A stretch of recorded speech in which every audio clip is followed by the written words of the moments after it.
Classic Country Kicks 101.5. It is the Sunspot on Sunrise over Selma. Good morning. Good morning, Miss Cindy Fisher. Are you there with us? I am. Good morning. How you doing? I'm doing good. Yeah, there you go. Good. Yeah, I know.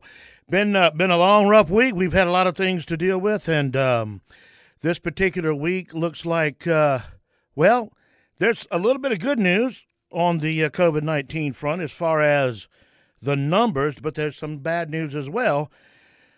I'm putting a positive spin on it, Cindy, and I'll tell you why, because I just want to get straight into these numbers before we call David McCormick, who's going to be our first interview today. I looked at the numbers for Alabama today, 8,437 total cases in the state. And in Dallas County, we're up to 65 active cases, but 3 fatalities. Wilcox is 68 and 4, Lowndes 77 and 3, Autauga 50 and 3. Perry County 16, but no fatalities. And the reason I say I'm putting a positive spin is this. The number of cases is going up. The number of deaths are not. And the reason I believe the number of cases are going up, and also talking to some folks who are, a lot more expert in it than I am, is the testing is better, more available, and it's a quicker turnaround in the testing now. Right. So the number is definitely, it might go up. Like, for instance, last Monday, so 10 days ago, there were 37 cases. Right. Now we're looking at, 65, 70, pushing 70. But we also had additional testing, like you said, that, Walmart and Quest had partnered together to do some more testing in the Memorial Park drive-through, Yeah. and that's on Fridays. And it's nice to know we have more options. Right. We've had the health department set up in their parking lot as well, but now we can definitely and hopefully David could talk to us a little about the testing that I know they were talking about getting more rapid tests. Yeah. And so we can talk to him about that. Right, with a faster turnaround. But I know that we're hearing more about that the ventilators are available. People are thinking, oh, we're not going to have enough, and the car places are switching to making ventilators. So let's kind of see what he thinks about whether the curve is flattening. Well, and one of the things that has been across the nation is we haven't had as many or as much of a need for ventilators, and the hospitals have not been as overwhelmed as originally predicted. So that's also good. And the Quest, by the way, it's Monday and Friday. Monday and Friday. It's Monday and Friday. Right, okay, it's Monday great. and Friday, and it's 10 to 3 over at the Memorial Stadium. So yeah, that's like you say, that's a good thing to have the additional testing. And, we got straight into that. Let's quickly back up just a little bit. Normally, I get you to tell who you are for the new listeners who may not be familiar with Cindy Fisher. Tell us who you are real quick. I'm publisher and owner of the Selma Sun. So we're a weekly newspaper, comes out on Thursdays.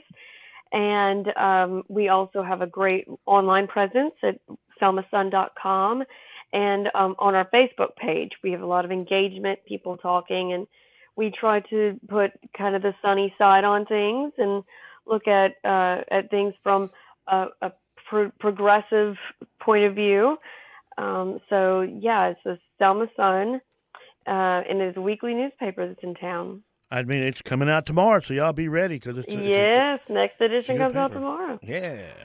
And we come in the mail, so subscribe. That's right. Yeah, subscribe and you get it in your mailbox. That's even more better.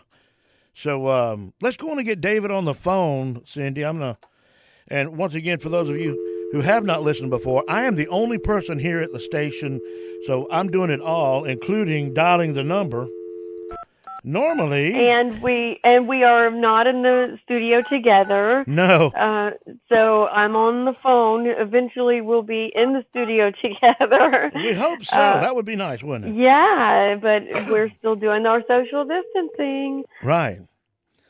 So that makes it a challenge. But we do get folks on the phone, and it's a great opportunity for us to share with you guys what is being talked about around town, without having to wear a mask. Right, exactly.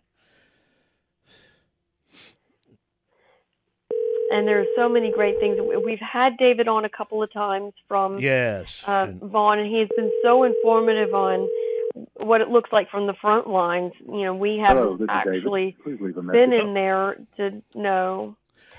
I had to So, try him again in just a little while, but we'll try him okay. again in a bit. But yeah, and there, and David and the folks at UAB Family Medicine, which we have an interview with Dr. O Yes. from there that we'll do here in just a second, and the folks at the Rural Health have been very forthcoming with information and keeping us updated. So we like to go back and revisit them to get the latest information. So hopefully we'll get that from David here in just a little while. And Yeah, and it's good. I think everybody wants to know what's going on. I think it keeps us at ease. And like you said, rural health has been great because they do a lot of outreach. We had a story last week about the efforts over in Uniontown, so of extra testing. right, and that was a good thing to know too, because folks that are in that part of the state can now go and get it over there. I tell you what, I've got the interview with Dr. O at the UAB ready to go. Yes. Let's go on and see. She's got a special COVID-19 related food drive going on, and was wanting to talk about that a little bit. So I got to speak with her yesterday. So let's play that and see what she has to say. Okay. I've got on the phone Dr. Sunmi Oihisiku. I think I said that right. Dr. O, how's that? Right. And I want to thank you so much for spending some time with me. You're at UAB Family Medicine, and I just kind of wanted to get out there what you're doing. You're gathering food, but tell us why. My favorite food. It's all about pasta. Ooh. That's right. Well, I'm Dr. O. I'm one of the UAB residents at UAB Selma Family Medicine down here in Selma. And we started this outreach, this food drive called the Pasta Drive. I'm sure before now you've heard about, canned food collections, Right. cereal collections. But this time around, we decided to go with pasta. And the question is, why pasta? First of all, everybody loves pasta. And it's, tolerated by vegetarians, non-vegetarians. And actually, the real reason for it has a long shelf life. And it has what we call a multiplying effect. You put a cup of pasta and multiplies, fills up the whole pot. Yeah, it seems like with me, it multiplies around my waist mostly. True that. And actually, it's actually a little kind of like a healthier option compared to the canned foods, That's to be a honest. good point. Yeah. So we decided to go with pasta. It's prepackaged. We can always distribute it, add it. So the plan is to gather pasta through donations. We were trying to figure out how do we contribute back to the community during this pandemic, because a lot of people have been affected by this pandemic. Sure, a lot of people lost their jobs, and many people have actually resorted to the food bank. And the Selma Area Food Bank is doing an incredible job. So we wanted to just partner up with them and see how we can give back. Then reached out to our other partners in town. We know the United Way of Selma and Dallas County, the Selma City Schools, drug-free community of Selma. We reached out to our pre-existing partners and also to some churches around, like the Gospel Tabernacle Church. We reached out to them, and they all were on board to collaborate as collection points for this pasta. Last week, we launched the Pasta Food Drive, and we have collection points at various of these places, like Winn-Dixie is one of our partners that is a collection point. All the proceeds will go to the Selma Area Food Banks, and they would help with the distribution. And also, we plan to have some of the churches help with the food distribution because they have, intermittent missions where they give out food. And they Certainly. also get a portion of the pasta. So we will be collecting throughout the month of May at the various locations. The collection points are Cougar Oil, Gospel Tabernacle Church, Winn-Dixie, Correct. and they're at UAB Family Medicine, correct? Correct. We have a box right outside the tower I got you. next to the Okay. Vaughn Hospital. So you don't even have to come in, just drop it in the box outside the tower then. Correct. We want it at those locations where it's easily accessible and people can just drop it off without feeling the pressure to, drive all the way to the food bank. We have a lot of people that are actually reaching out to want to be partners. additional collection points. So, watch out over the next few weeks. We're going to be announcing some more collection points because ever since we started this, the Selma community has just been very acceptable, very supportive. And some people have actually reached out to me and say, we want to help, we want to be a part of this. Can we be a collection point? We'll be having some more collection points. And then I tell some organizations that you don't have to be a collection point. You all just donate in your organization and just bring it over. That also works as well. So collect it from your people. Glad. I'm glad about that response we've received so far. Do you want to give the items that you're actually asking for? Well, we want dry food, so any kind of pasta, spaghetti, macaroni, any of the kind of pasta, rotini, and we also take mac and cheese, ramen, any kind of ramen. We found out that ramen is cheaper. It's also packaged. Maybe not the healthiest, but it's another form of pasta. And then mac and cheese, rice. Some packaged rice, we accept rice as well. I know rice doesn't count as pasta, but it counts as dry food that can go with the pasta as well. So any kind of pasta, mac and cheese, ramen, any brand, and rice. But, you'll be surprised. Some of the collection boxes, we've actually had people donate pasta sauce with the pasta. So, maybe a little extra. We won't complain. We'll take it. Thank you. Yeah, and that'll be in jars or cans, so that would probably be acceptable? Yes. Okay. Yes, it is acceptable. I want to thank you so much for spending time with us, Dr. O. What you're doing is a wonderful thing to help the community, so thank you very much. Thank you very much for having me. I appreciate this. She is the sweetest. I have on the phone with me Miss Marilyn. Oh, Lord, look at there. See, that's the other interview that's coming up in a minute. But it was she is was a really good person to talk to, and doing a great thing. And when she started talking about ramens, it was like, oh, Lord have mercy. See, when you're in radio and you do things like this that don't make a whole lot of money, you learn how to survive. And there was a time when I was, not married and single and didn't have any money, so ramen noodles were the staple. I know about ramen. I actually have never done the ramen noodle thing. I mean, really? Yes, I've been poor. I'm a music major and a journalism major, two of the least paid. You dug two graves, didn't you? I'm a flute performance major. So, I can be poor, but I just won't do the ramen noodles. Oh, man, I tell you, they're actually kind of, they were good when there was really nothing else, But when I was getting them, now I don't know what they cost now because it's been so long. When I was getting them, you could get a little package for like $0.25. So, you could get a whole case of them for $5, That lasts you for a while. Hey, if you got to eat, you got to eat. Amen. And I get it. And that's part of her point. Pasta's a great idea. Yeah, that's part of her point is stuff like that. Pasta, a big old 2-pound thing of pasta is, less than $2. It's like $1 and something. And I think that's a great way. Yeah, exactly. And you can boil the water. It's not hard to do. Right.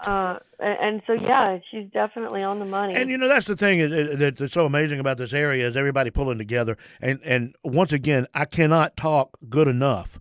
There's just not enough good words to say about Jeff Harrison and the food bank and the work he does and the people at the food bank. Because they're doing wonderful work. And getting that all together and helping folks that are, like she said, a lot of people out of work and a lot of people, needing the help. So that's a great thing. I'm going to try David again. Let's see if we can get him on the phone. I imagine he was just waking up. It is kind of early. Yeah, and Vaughn has got so much going on, but they seem to have handled it with a lot of grace. I mean, if you think about it, this could have been a chaotic situation, but it's been actually calming to know that they've got it handled and it's not been overwhelmed. And right. I think as a community, we feel good knowing we have a hospital that responds that way. Yeah, and a lot of our medical facilities have been like that, been very it's been very easy to get to them, and they've come up with innovative ways to observe the social distancing and still make sure everybody we need to get Main services. Street Urgent Care on maybe next week. They have the antibodies testing too, so that you can give toward if you've had it, so that we can test that. And they are, I think, based out of Birmingham, and I think that helps to have maybe a little connection to broader opportunities to learn stuff, have some testing available, because they were one of the first to have the tests here in Dallas County. Yeah, they were, and that was a big boon for us to get someone as early as we did to get the testing going. Yeah, it was. Yeah. Once again, David seems to be unavailable right now, so let's move on. And part of the COVID-19 pandemic interruption in life has been with the census and the Census Bureau. And one of the big things, this is something that she's going to explain in detail in the interview here, but I did not realize this, but there's a number of people or a number of addresses who actually receive their mail at post office boxes and not at the physical address. And because of that, they can't deliver the census packets. They have to deliver them to the physical address. So what they do in those cases is they hand deliver them, knock on the door and say, here's your packet. And that process was interrupted 3 days into it starting, and she talks about that and the fact they're about to kick that back off and the importance of the census, Cindy. Right, and the importance of it is we have an interview I think that we're going to run too. And I think I mentioned this last week that I'd recently moved, and I answered the census with a postcard that was sent just to whoever lives at this address. Right, yeah. And it was so easy, and it didn't take me not even 10 minutes to do. So anyone, and also you could do it on your phone. That's another thing. I actually spoke with the with census folks to line this up, for you to do the interview yesterday. And one of the things that we had talked about was accessibility. In Dallas County, we don't have the highest speed internet, and shoot, you and I were talking on the phone doing some planning, and I lost you 15 times. Yeah, exactly. Yeah. So it happens in a county like ours, and I get it, but you could do a lot of the census part. You can do it on your phone. Yeah. Most people have access to a cell phone. And so having the ability to do it with or without a computer it's still there. It's still an opportunity. Right. And so we had talked about how are ways to get a rural community to still participate and understand that it's also not asking for any major information. You don't have to give your social security number. It's not asking for too much information that could get you in trouble, because I know there's a lot of folks think that bill collectors will find them that way. And well, she addresses that in this interview too, and that's great. Some things I didn't even realize. I think let's go on and let's see what she had to say. This is Ms. Marilyn Stevens. Some really interesting and informative information. Here we go. I have on the phone with me Ms. Marilyn Stevens, who is the regional census manager or assistant regional census manager for the region that Alabama falls in. And I was looking at your information. You have quite a large region: Alabama, Florida, Georgia, Louisiana, Mississippi, North Carolina, South Carolina. Thank you for joining us. Yes, thank you. Here in Alabama and here in the Black Belt area in particular, we're having a bit of a problem getting everybody to fill out the census and send it back in. Am I correct on that? Yes, two different tracks. We have a self-response track, and then we have what we call an update leave track. And what that means is if you don't get your mail directed to your house, that you have to go to a facility and open up your post office box to get your mail, you have not received anything from us. And the reason is we actually hand deliver your invitation letter and questionnaire. But because of COVID-19, we had to pause the operation, and we were only 3 days in. So after 2.5 days, we had to come out the field and have no more public contact. So now we're getting ready to go back in, and we want those residents to be patient, and we're going to hand deliver at their door their packet for them to go ahead and complete the census. Now, if they have questions about completing the census while the census person is there, will they be able to assist them? No, they will. No, they will not. If they have questions, they're going to have to call the toll-free number where they can do the census by phone or ask questions at 1-844-330-2020. Those staff that are delivering their census packet, they are just there to deliver their materials in the same way that the postal carrier delivered in the city-style address areas. I see. I understand. And that number is going to be be printed on the information in the packet that they receive, correct? Absolutely. I'm one of these big, I don't want to let the government know anything that they don't have to know about me. I got online and did mine online. I got the paper one in the mail, but I just went online and did it because it was more convenient. Yeah. There's really, unlike census in the past, there's not a whole lot of invasive questions this year at this particular census. So there's really no reason not to go on and fill it out. Absolutely. And let me tell you something else about that. Of course, the online option is just wonderful. It takes less than 10 minutes. My mom had problems with doing it online because the number that was on the front of her printed information, the computer system didn't take it. If there's a situation like that, what does someone do? Call the toll-free number. Just call the toll-free, yeah. Yeah, that 12-digit code, right. Yeah. What happened is that I found that many of the people that had trouble putting in their code, Uh-huh. they were doing a space bar. They were hitting the space bar. Oh, and you're not supposed to. And I mean, it took me a while when talking with people. I'm thinking, because I would go online and I said, well, let me put it in, and it would go in mine. I said, no, something's wrong. And then I said, don't hit the space bar. Just keep keying box to box to box. Put the first row in, and then go over to the next box. Don't hit the space bar at all. And many of them were hitting the space bar. The reason we fill out the census, that's a lot of people are wanting to know, why do I need to do this to begin with? Can you clarify the reasons why and how important it is to areas, especially like underserved areas like the Black Belt here in Alabama?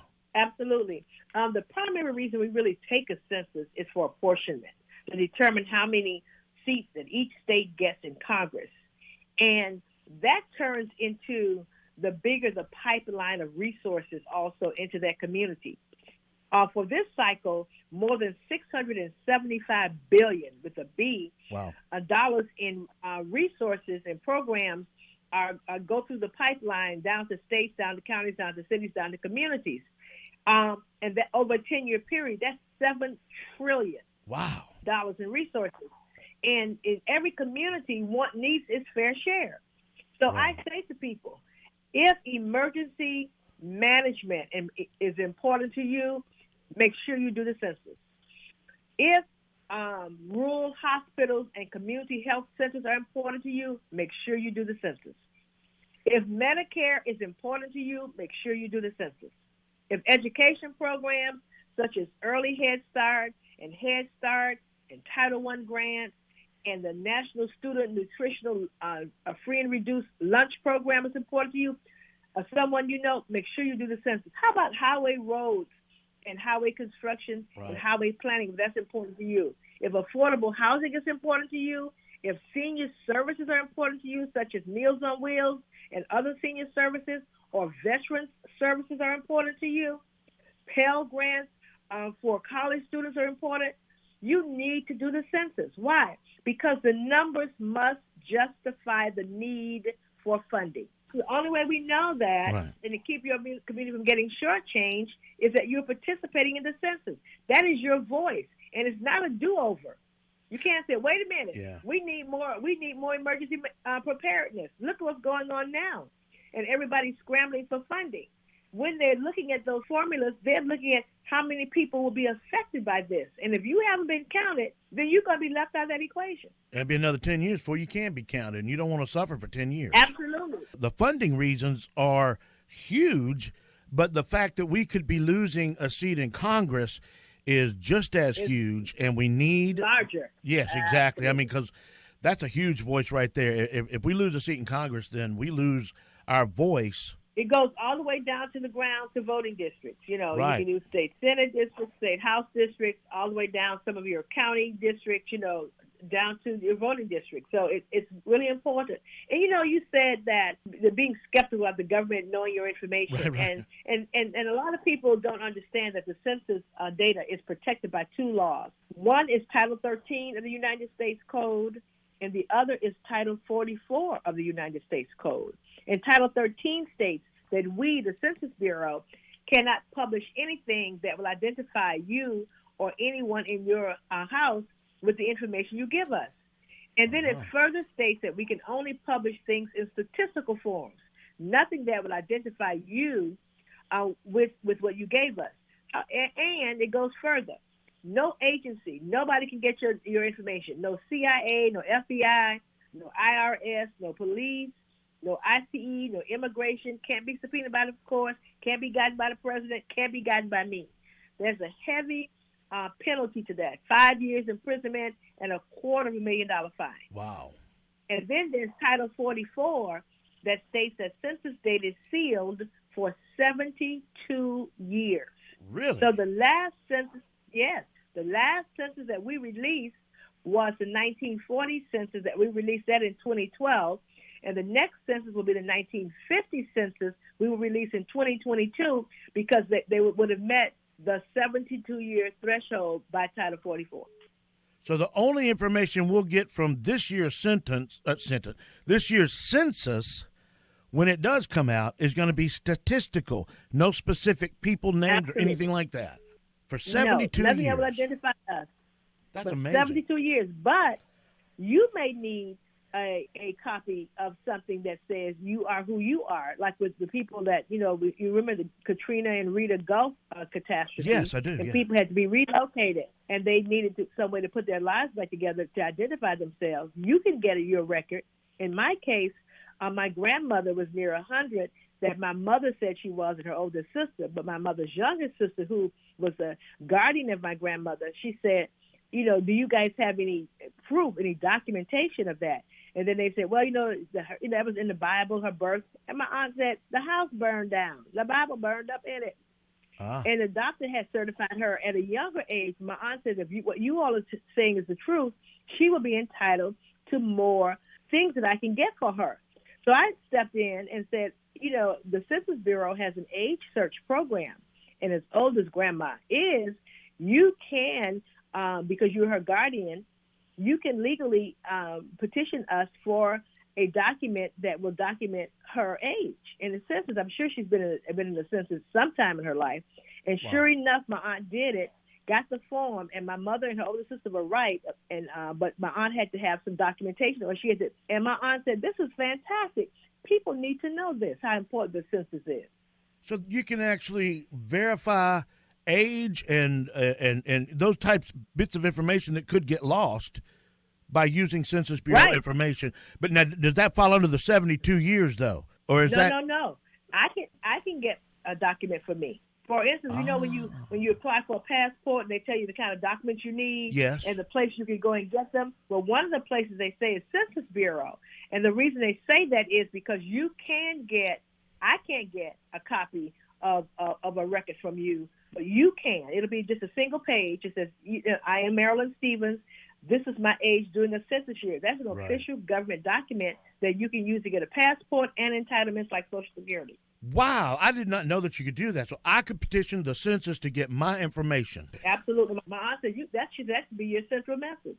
She Yeah. said, because this is very important to our family. Sure it is. It's important to a lot of families, that kind of stuff will be. So when are the workers going to start knocking on doors again and handing out the packets? Yes, we hope to do that the next few weeks. I will loop back with you to give you the exact time when we're going to hit the field, so you'll be able to tell your audience. And they're just going to come, drop it off. They're not coming for conversation. None of that. They're just dropping it off and moving to the next household. What was the first census? What year was that? I don't remember. 1790. 1790. Yeah, this is the 24th time we've taken a census in our nation's history. And was it for the same reasons then as it is now? Yes, there were only 65 members of Congress. It happened, I think, 3 days after the Continental Congress met in the forming of the nation. Fascinating. That's some interesting history, too. Ms. Stevens. Yes, it is. Is there anything else that we need to let everybody know? Just 3 things. The census is important, it's easy, and it's safe. Thank you so much for spending some of your valuable time with us, and I'm looking forward to talking to you again. Thank you. Have the best day ever. What interesting and fascinating information. You don't really realize how important the census is when you're sitting in front of that little form or in front of the computer, but it is, I just got to toot. It is extremely important. So, it is, and like she said, not just because of the money that we get, but because of losing a seat. I mean, Alabama is in danger of losing a seat in Congress, which will equate at some point to money down here. Exactly, because they're going to be advocating for us with what issues that we have here and what we need, and it absolutely matters. Right. So we don't want to lose a seat. That's one fewer voice that we could have in our favor when there's funding coming down the pipe. Like Terry Sewell, who is from here, so that's such a benefit, that knows what we need. We need more voices like that to advocate for us when there's money available. Sure. And again, the money available is based on how many people in that area are in need, which is determined by the census. Right. So that needs to be it needs to be accurate as possible, and it needs to be, it just needs to be filled out. I think the door-to-door is a great idea. Yeah, it is. I think that in some areas you almost have to do it. I know that with this social distancing, you're hearing a knock on the door and you're like, oh my God, they're not going to be 6 feet away from me. It's still doable. And, they're saying they're just going to hand it to you. And I think it's a good reminder for folks that may not get emails about it. They may not know that it's out there and available, because we forget there's a lot of people that work so hard on farms or in rural areas that just don't hear about these kinds of things. So door to door is a good old-fashioned way of getting sure. that word out. A lot of us have phones, but may not realize that you can go on the phone, census.gov, and you can fill it out, like I say, on your phone, but having that person hand you the paper pack, because a lot of people, there's so many internet issues, like you've already alluded to, and if you don't have Wi-Fi on your phone, it's slow sometimes. That paper form is a surefire way, and it literally takes. I know when I sat down and looked at the paper form, I went, "Well, I can just do this on online quicker." But it took me. By the time I sat down, got the computer on, filled out for all 5 people in my family. And I had to admit, a little fussing about, I don't want the government knowing that. Then I started looking at it, and I went, well, my name and They're address. They're not asking anything they can't find on Facebook. Well, yeah, exactly. Or even before. Like, how old is your kid? Oh, well, you can find out when I posted a picture of his birthday. Yeah, exactly. I mean, nothing that's so intrusive or invasive that. And then again, like they say, it's protected by so many laws that are punishable that they are not going to release that information except for after 72 years. So yes. So that's good enough. Let's try David back again one more time. Did you see? I sent you a few other phone numbers to try. Oh yeah, well that's on my phone. I bet you then. Yes. The destination number has not. When we're in the studio, it's going to be so much easier to communicate. Yeah, and just to let people know, we're anxious. We're as anxious as everyone else for this to lift and to be able to see each other face to face and be able to interview the folks on live and both of us. We will have that opportunity soon. We have to be patient, make sure that this doesn't affect someone we love, and so. Hey, is that David? We have to do it. Yes, this is McCormick. How are you? Yeah. Hey, David McCormick. This is Todd and Cindy, and we're so glad to get you on this morning. How's things going with you personally, first of all? Well, things are pretty good. The hospital's doing a little better now. We've got no COVID patients in the hospital, so that's real good. Wow, really? Yes, and nobody on a ventilator, which is even better. So we're showing some pretty good declines in the COVID situation, at least in our hospital. I'm back. All right. Yay. I'm back. Sorry. Again, I'm the only person here. There's 4 radio stations in the building, and one of them just went off the air. So I had to go fix that. Oh, darn. Okay. And so David Wow. is saying that there are no cases. So there's no currently at cases Vaughn. in the hospital right now then. Now, I noticed that the number in Dallas County had eased up, but we have, are they not having to go to the hospital right now? Is that what some of these cases are? Yeah, I think a lot of them are just people that are not sick enough to be in the hospital. But, I want to go back to what, I've said before. I think the social distancing, people staying at home, I think the people in this community, most people, not everybody, but most people have really followed the rules. And I think that's why our county is not really been hit as some of the larger communities. Well, I've noticed, too, and when Cindy and I were talking just a little while ago, that the one of the nice things is that the fatality rate here in Dallas County, well, across the state, it looks like the fatalities have really leveled off. There's not any more. We're finding more cases, but we're not losing people. That's right. And I think we're going to continue to find more cases. It's not going away, but I think that it's, during the summer, supposedly it's going to decline. But I think, again, it's just people wearing the mask, people staying home. So I think that, we're doing much better than at least they are up in New York. Yeah, boy, that's terrible in New York and even New Orleans. I have some friends in New Orleans. They say it's like a ghost town down there because it, too, was hit really hard. New York, probably the worst city in the country, though. Yes. And, and I think, New Orleans had Mardi Gras, and I think that's what brought a lot of it in there to, all right, to exactly. New Orleans. Well, now, with the better testing, I imagine, like you said, that's going to bring in the finding more cases. But have we still got the 3-day test, or do we have some of the quicker turnaround tests now? Yeah, we're still doing the 2 to 3 day test, and we want to continue that. We're probably going to get the other ones. Our company is supposed to be getting those like the 1st of June, but there again, a lot of those tests, even though they're allowing people to use them, they're not 100% because they were manufactured so quickly, and the FDA did not have time to vet them out. So, we will get it quicker, but there'll be false positives, false negatives. They're probably accurate up to, 85, 90%.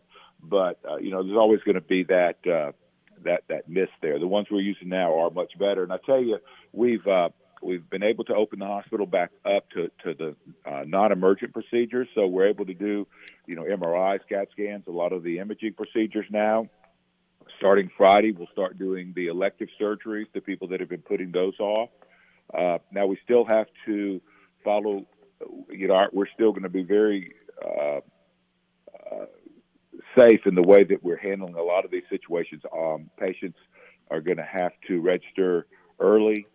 We're not going to bring in, a bunch of folks and let them all sit in the lobby. We're going to kind of stagger out our procedures, at least on the imaging side.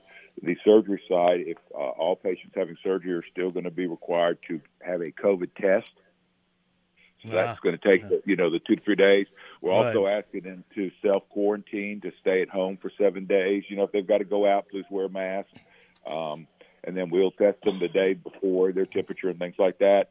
So, and I'm not bringing everybody back at the same time. We're going to, again, continue to kind of stagger that. But we are able to start doing a lot of these procedures that people have been putting off, so we're very excited about that. We're still going to limit our visitors because we still don't want a lot of folks walking around that could contaminate other folks. Right. But at least now we can start doing some procedures and hopefully get back to business as normal. Yeah, there's the key. Hopefully getting back to business as normal. That's going to be a good thing. On so many different levels where this pandemic has been concerned. But health-wise, of course, that is our biggest concern right now. If somebody, there's a question I've always had, and I don't know if a lot of people realize this.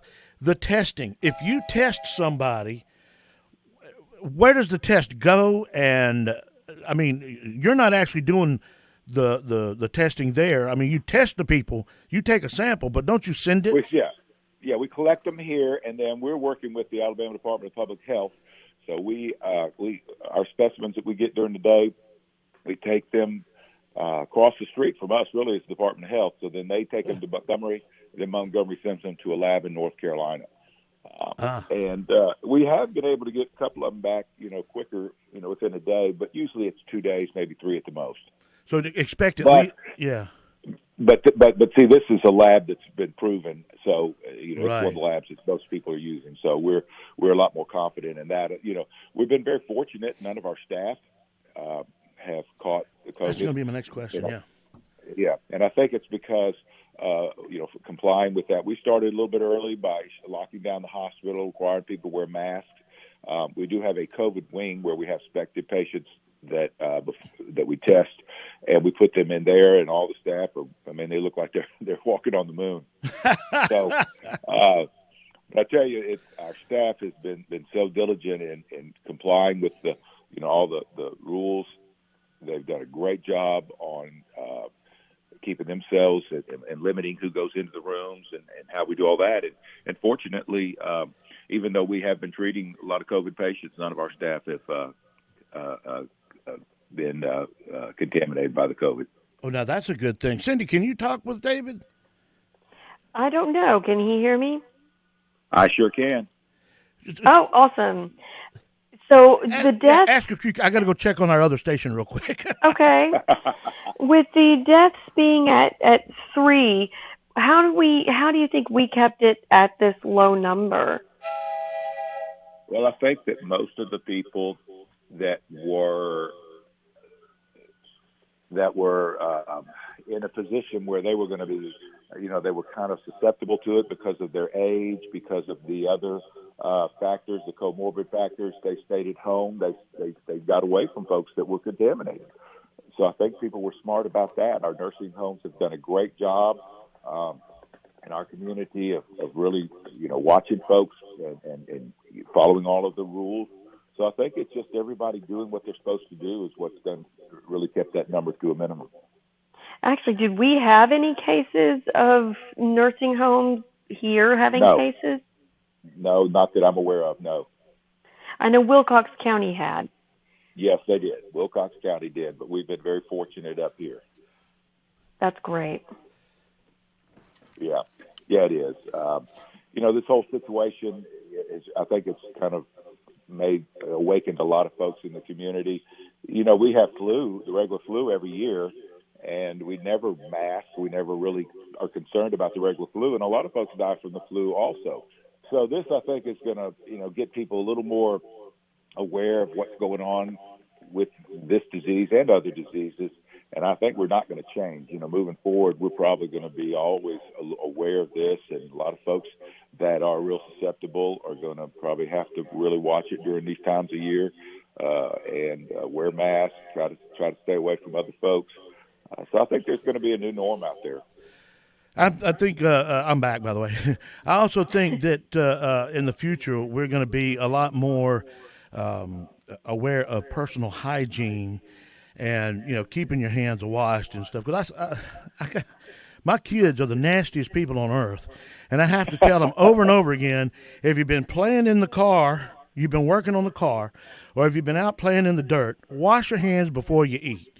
I have to remind them this all the time. I think we're going to start thinking more without having to be reminded of little things like that can be so important. I think you're right. Those need to become a habit. Yeah, exactly. I don't Yep, understand. a new normal. Yeah, exactly, a new normal. Make it a habit and make it happen on a daily basis.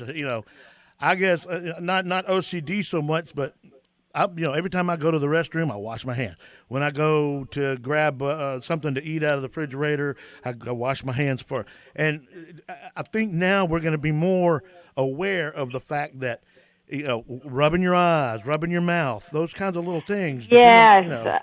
That is, I've touched my face way too much. Yeah, me too. And we all do. Yeah. So those little things, those are the things that can really lead to illness if you don't keep yourself clean. Yes, you're right.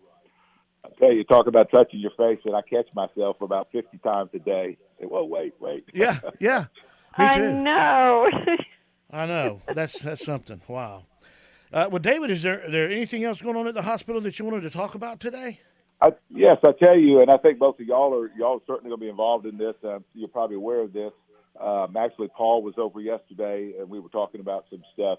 We have an oncology group, a cancer group out of Montgomery that they're going to actually putting their equipment in now, and they'll be opening up towards the end of the month. They will be providing medical oncology, radiation oncology, and also urology services. So they've got a urologist, too, that'll be down here a couple of days a week. So actually, we're going to be having the same type cancer program they have in Birmingham or Montgomery. Wow! So we're very excited. Yeah, people will not need to drive. They can get all their treatments here because that's a pretty difficult, at least on the medical side. It's pretty difficult sessions going through those chemotherapies. So right now, this group, it's a big group out of Tuscaloosa, one of the top groups in the South. So we're very excited about that. They're going to be in our medical office building. They're actually spending, probably close to $3.5–4 million on putting a linear accelerator, which does all the radiation therapy for folks. So it's very exciting. It's going to be great for our community. When will that be in full operation? They're starting the medical oncology and the urology the week of May 18th, and then they've got to do so much work to get this piece of equipment in. They've already purchased this. It'll be probably towards the end of the summer before they're fully operational with the radiation. Wow, but that'll be there before we know it. Yeah, it's very exciting. It's great for our community, and it's a nice sign of how far Selma has come. We need this service here. We're big enough to not need to be driving to these other communities to be doing it here. And a lot of these, I have a friend that's on chemo now, it's every day. So driving each way is too much for a lot of our residents. So this is going to be a great lifestyle improvement as we battle cancer. Moving into the future. Yes, it is. Yeah. Yes, we are. It's fantastic. Well, David, I sure do appreciate it. It's always good to have you on, and you've always got so much good information. I thank you very much for spending time with us again today. Well, we appreciate it. I'm sorry I was a little late, got caught up in a meeting, but I do appreciate you all and all you're doing to help your community. And Todd, I love your music and the way you talk about it. So you keep up that great work, sir. I promise. Thanks, David. I appreciate that a bunch. Thank you. Okay. Well, thank you, Cindy. Thank you so much for all this. Thanks. Y'all have a blessed day. You do the same, David. Thank you. David McCormick, CEO over at Vaughn Regional Medical Center. What a great guy. And a lot of good things happening over there. So it's good to know how. The center is very exciting. That is. And knowing that we're moving forward. I mean, Selma is actually coming into the 21st century and taking it by storm. So that's awesome. That's fantastic to know. That's exciting. Well, and I think it is a milestone for us. We lost this service a few years ago, and it's all what he's indicating is that this is a private group. So, in other words, Vaughn itself is not offering it. It is a private group that's coming in and decided that this is a place they think they can make money. Yeah. And in turn, we benefit. Exactly. Because we will have the service here in town. Right. So it's really exciting. The selmasun.com, we do have a story or maybe two about it that my dad, who is one of our reporters, did. And my dad worked at DCH for 40 years in marketing. Wow. Yeah. And he knows that this is a big deal. And the story that we have is really, really well describes what services will be offered, why it's important to have it here and not have to travel for it. Everybody talks about the research to, beat and cure cancer. But right now, let's talk about how we can have some good treatment programs that can actually treat the cancer when you have it so that you survive and the survival rate goes up. And for Dallas County, that's just wonderful. Yeah, and in a county like this where, it's a necessary service, having to drive to Birmingham or Montgomery, like you say, some people don't have the transportation. Or Tuscaloosa, even. Or Tuscaloosa, these folks are coming from DCH. So, I mean, it's 90 minutes that way. It's 90 minutes to Birmingham. It's an hour to Montgomery. So now that's a lot when you're throwing up from the chemo you just went through. Exactly. It's going to be really great for the quality of life of our people, our residents in Dallas County. And to me, it's a milestone. It really says something about we are big enough to have this. And it's exciting. We have that story, selmasun.com. correct? Yes. Yes. Yes. And and in the paper last week's edition, the week before, they all blend in. Oh, yeah, no. Well, and you can also go to vaughnregional.com and get information at the Vaughn themselves, vaughnregional.com. They've also got a lot of links to other sites, COVID-19 related as well. So there's also cdc.gov and altogether.org, which have links and information about COVID-19 and things like that, too. So while I'm giving out websites. So there you go. Yeah. So kind of a quick recap. Dr. O from UAB talking about her pasta drive, and right there at the Vaughn at the Towers, there's a box where you can put pasta in, and it's going to the food bank to help folks in our community that may need some assistance. We also, the census. The census, so important. Cindy, it's so important. Right. And it's all about doing your part. That's, I think, what we kind of have to, the message that we get across on a lot of things, like voting. We have, as a democracy, we have to do our part in order to make sure we have all the information that we need as a community to get what we need to be a successful community. Yeah, and again, if your biggest hang up, like mine has always been, I don't want the government to know anything about, I don't. To me, the government should defend the people and build roads, and that's it. Everything else, leave me alone. Well, they do on the census. They literally ask questions that. This is the way to know what kind of roads we need, how many people are coming in and out, how many live here. I mean, all of that's related, and then we can actually get it right. And the questions are so basic anyway. I don't even think on this census thing they asked. If they asked about income, it was such a wide range, like, Gosh, I don't remember if they did. I don't remember either, but I would think they do, because I think it's good to know between this and this. Demographics are important for marketing, for instance, for us, for businesses to know who they need to cater to, and I do think that marketing is important. Very. But, and that, we do have an edition coming out tomorrow of the Selma Sun with some Todd stories in there too. And one of the things we've noticed that our rack sales have gone down, so people aren't necessarily out and about. Like what David was saying, people really are, and we can see it from our end. We're actually gaining subscriptions because people are going, I still want to get it. I want to get it at my house and in the mailbox. But, the habits of readers, habits of your customers is something that we've all kind of been watching closely. How do they do with the curbside? How are they doing? So in our case, we have been making the e-edition free, and that's been a big thing. Even the New York Times has been kind of hit hard in the beginning with, hey, we want this news right now. We don't want to have to subscribe and pay whatever for just one article. We need to know it right now. And they've been dropping the paywalls. And we don't have a paywall. And most of that's because we know that our readers may not be able to afford, and we're not going to keep, what we'd rather do is inform our readers on what it is they need to know to be, important members of society that can make good decisions for their own household and within their own businesses. So the e-edition has been available for several weeks so that you can see everything in there and stay abreast on a lot of the COVID information. But this week we actually are going to talk about the mayoral race because, as you know, there's an election this year. That's right. Very little. It kind of floated off for a little while, but the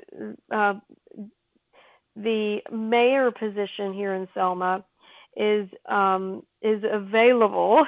We do not know if Dario Melton, the current mayor, is going to run again. He hasn't said, but this is an election year for that position, and qualifying is not until July 7th.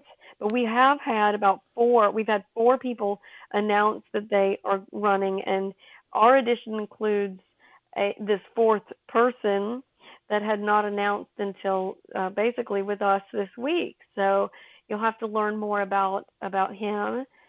And Robert Green is one that he used to be interim police chief has put his name in the hat this week. And then the other one is businessman Havard Spencer, who owns the Henderson House. Yeah. So learn more about him in our edition this week and his plans to run for mayor. He's been here about 6 months in Selma and has some political experience. So it's interesting to have somebody come in with a little bit of an outside view looking in. Sometimes that's a good thing. I'm an outside view looking in. Yeah, me too. And people have accepted me for the most part. yeah. I mean, I've been here 6 years, but come from a place that looking in and getting here. Let me put it this way: the things that you hear outside of Selma about Selma, when you get here, you realize that a lot of the bad stuff is not true. It's not true, and I do think that and I live here now. But in the beginning, when I bought the paper, I didn't live here. It helps so much to live here, know what's going on day to day, and the interaction with different. I buy from different companies. I use the banks here, and that kind of interaction definitely makes it where you know what's going on more. Okay. Running back and forth. forth. It's been a busy morning. Yeah, there you go. Busy morning. It's been a busy Wednesday morning. Yes, and, it has. With our Sunspot segment, we don't always know. This is what live is all about, there you right? Go. Live and local. I did live TV for 9 years. Wow. On Fox and Fox 6 in Birmingham. Yeah. And I'll tell you, that's a challenge when you may have forgotten what story you were going to talk about. Been there and done that, but. And so there's some deer in the headlights on that. The radio is nice because I'm in my pajamas, and I don't have to doll up like I did for TV. Well, that's the nice thing about radio because I have definitely got a face for radio. I do think, though, that we've talked about video with the Selma Sun doing some more video, so I think you will see some more of that. Oh, yeah, we'll see. There's so many ways to get the news to our readers, viewers, listeners. Yeah. And this radio program has been a lot of fun. And I think it's kind of an old-fashioned way, but yet new way to get our quarantine variety show going. Well, and as we wrap up, thank you so much for joining us this week, and we'll be back next week. Once again, Cindy, give us a quick wrap of what we expect tomorrow as we go out. Right. The Selma Sun comes out tomorrow, Thursday. You'll find it in news racks around town. We've got a story about the mayoral race and who's running for mayor. We've got a look at the testing that is available for COVID throughout Selma. We've got a little bit about the parks that are reopening and about Old Cahaba, whether you can go there and enjoy being outside. And we've just got a whole wrap-up of news, including the new municipal court judge, Brandon Wooten, that was selected this week. So there's tons of news. This is a very packed newspaper this week, people. Lots of news to choose from. So pick up a copy this week.